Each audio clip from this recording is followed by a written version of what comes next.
Hello students, welcome to the module of World History.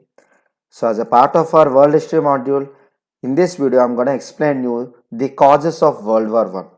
So which happened in between the 1914 to 1919. So like I hope that you guys were ever know about this World War One. You have a sufficient introduction regarding this World War One. But the UPSC who are preparing for the civil service examination especially needs to focus upon this topic, especially because in the concept of World War One, under the world history, you will be definitely posed the questions, particularly in your mains and preliminary. So in this video, I'm going to explain you the causes of World War One. So there was a wide variety of causes for the outbreak of World War One. So those causes can be comprehended under like political causes, social causes, economic causes, and military causes. So this comprehensive uh, content will cover you the causes of World War One in this video. So the very first cause, why what made the world, particularly Europe, to step into this trap of World War One? That is first the complex and volatile international situation. You know, the complex and volatile international situation existed in and around 1914, made the European countries along with the Russia to go into the World War One. Basically, the world was divided into two armed camps that created volatility in the geopolitical situation. So, what are those two groups? One is Triple Alliance, under which Germany, Austria, Hungary Empire, Bulgaria, Italy were there. And if you just focus on the other side, then the other group, opponent group, is of Triple Entente, which consists of France, Great Britain, Russia, and Serbia. So, the complex and volatile international situation were emerged because of the participation of each and every country among these two groups. So, in short, this complex and volatile international situation consists of different concepts which are as follows. Let us see those concepts. 1. Rabid nationalism. See, rabid nationalism means that is extremely radical nationalism. What exactly do you mean by nationalism? The concept of nationalism is nothing but the people of a country feels that they own the country. Means nationalism is an ideology which transforms the country into a nation, whereby people of that particular territory or the country begin to feel that yeah, this is my country. So if you come to the concept of rabid nationalism is the extreme nature of nationalism, where the people begin to perceive themselves that their country is the most powerful, their country is the most capable. So the euphoria of nationalism at a very peak extent gives us the rabid nationalism. Unfortunately, the concept of rabid nationalism played the most important role in creating circumstances which lead to the outbreak of World War One. So, what exactly do I mean? See, in the concept of this rabid nationalism, I can just comprehend this topic into three events. One, based on the unification of Italy and Germany. Basically, when the Italy and the Germany were once upon the colonies of European powers, and when they were the colonies, just because of their awakening and the spirit of nationalism among them, they could able to get unified with the efforts of Count Cavour for Italy and Otto von Bismarck for Germany. So particularly if you take the case of German, so the Germany empire, I mean the Germany country became the most powerful country after 1870, after its unification. For the rest of the 20 years, it fought for the cause of becoming powerful country and exposes its power to the other countries. So this triggered the rabid nationalism senses among the citizens of that country. And of course, 19th century was the age of nationalist transformations, where I already told you that the colony of Italy and Germany became the countries, were unified, they became the countries. And if you take the case of Balkan Peninsula, the countries in the Balkan Peninsula, we have 12 countries in the Balkan Peninsula, once were ruled by Ottoman Empire. So once the Ottoman Empire began to be weak in the early decades of 20th century, these Balkan states have revolutionized against the Ottoman Empire to assert their independence. So in the course of this struggle by the Balkan Empire, by the Balkan states against the Ottoman Empire, the spirit of nationalism rose into high.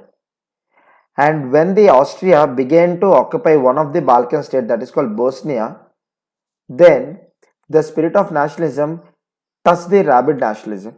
And one among the citizens of Bosnia, who was a Serb, this Bosnian Serb, have assassinated the Prince of Austria, who is called French Ferdinand.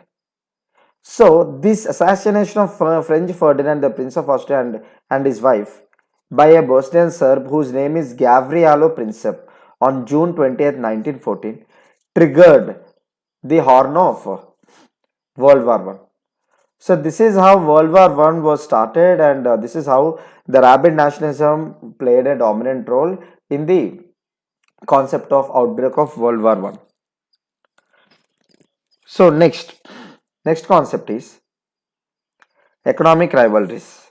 So as I told you in the earlier videos that the world got established on the footprints of industrial revolution, where the industrial revolution success are dependent upon the procuring raw materials and finding markets for their production.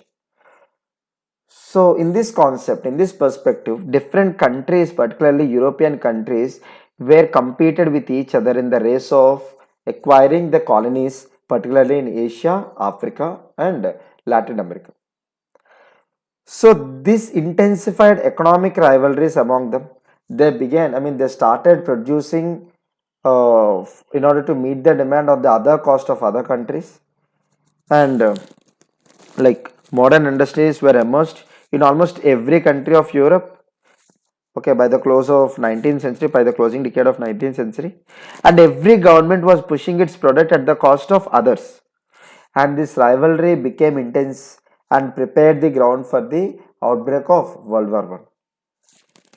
Next is like it has developed, we have a concept called imperial and colonial rivalries. As I explained you the economic rivalries, as a part of economic rivalries, what is the basis for the economic rivalry? It is the ideology of imperialism and colonialism. And this ideology driven these European countries into conflicts. And when these conflicts became intense, the World War One became inevitable. So if you carefully observe this graph, see the color, the color of red here were occupied by United Kingdom here, and UK's colonial empire is so vast, and we can see the presence of UK's colonial empire in the North America, Africa, and West Asia, the Asian countries like Indian subcontinent, and Oceania countries like Australia and New Zealand, some of the Southeast Asian nations. So, and of course in the Latin America too. So, the United Kingdom colonial empire is so vast whereby once upon the ruled countries by the United Kingdom were present day Commonwealth countries. They were 54 in number. So if you take the look at France, the colonies occupied by France, France was more powerful in the northwestern Africa. So where we can see the like Morocco here and the Algiers and the other northwestern countries of Africa. And then after the Madagascar was occupied by the France, and also some of the countries of Southeast Asia were occupied by the French East India Company. So if you take the Portugal over here, you can see the Portugal here. This is the Portugal, and you can see the like southeastern Africa frontiers are of Portugal, and Spain, the northernmost west of the Spain, what we say, of the Africa was conquered by Spain. Here the Spain would be, and Netherlands, the Dutch. As we know, the Dutch came to our country and got an exit to the Southeast Asian nations by the Britishers through the Battle of Bidar in 1767. So, and next the Belgium. So the Belgium also has created its empire in the Africa, because lot many European countries have established their colonial empire in Africa, because Africa is rich in minerals, is rich in markets, is rich in providing the fine raw materials, as the Africa comes under the tropical zone. Even the geographical locations were matters in the concept of acquiring the colonies by the European countries. Ultimately, they need the raw materials which supplement their requirement in their industries, and those raw materials grow good in tropical regions. And you can see the Russia over here, Italian Empire here, and German colonies in the Africa, and finally the Turkey, which is the Central Asia, the West Asia, and the Balkan Peninsula by the Turkey, that is particularly the Ottoman Empire.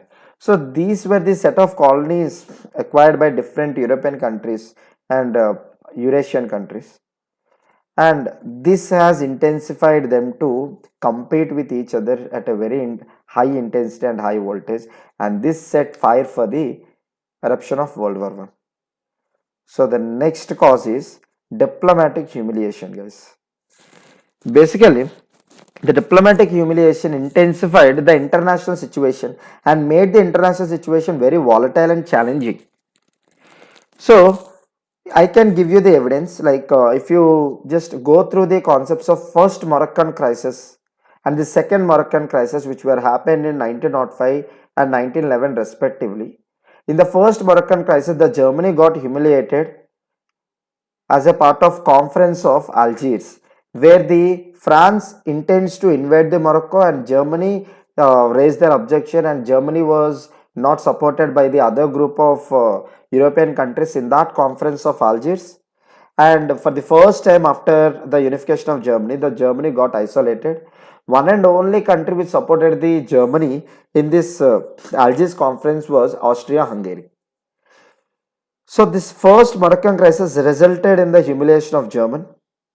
And after 5 years, if you take the second Moroccan crisis in 1911, here the France got humiliated, where the France intends to like aggravate its colonial empire in the Morocco. So the Moroccans have raised the banner of revolution against the France, and it was supported by the German forces. And in the Morocco, like north of Morocco, you can see the Agadir port. So the German forces have been sent in the ships to the Agadir port, whereby the German forces could able to manage victory over the French forces. And this second Moroccan crisis is also called as Agadir crisis. Okay, so this is how in the second Moroccan crisis French was got humiliated. So in this way, the diplomatic humiliations of one of the countries, particularly the most powerful countries in that age, led them to prepare the ground for World War I. So next important cause was the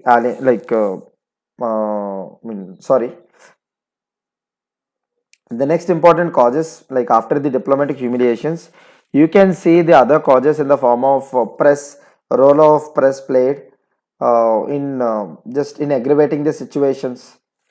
And next, obviously, the division of Europe into two armed camps.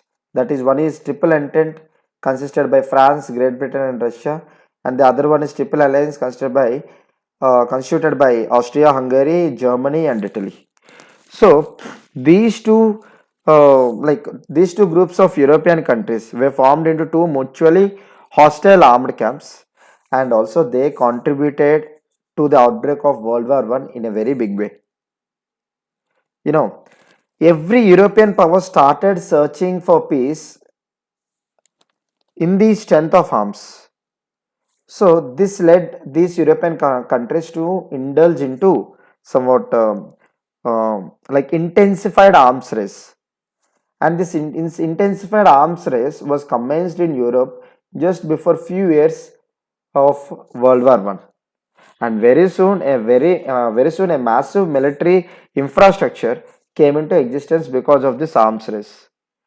So, like as a result of combined effect of all these factors, the World War One got outbreak, which in which the triggering point was the assassination of French Ferdinand, the Austrian princess, along with his wife, by a Bosnian Serb called Gavrilo Princip on June 28, 1914, whereby 1 month after the incident, that is on July 28, 1914, the Austria-Hungary Empire attacked Serbia, which raised the green flag to the World War One. In this way, the World War One has got started. So, guys, this is the thing. I mean, sorry, this is the content of the video. So, these are the impacts of these are the causes of World War One. And in the coming video, I'm going to explain you the impacts of World War One. Stay tuned and do follow me. Thank you so much.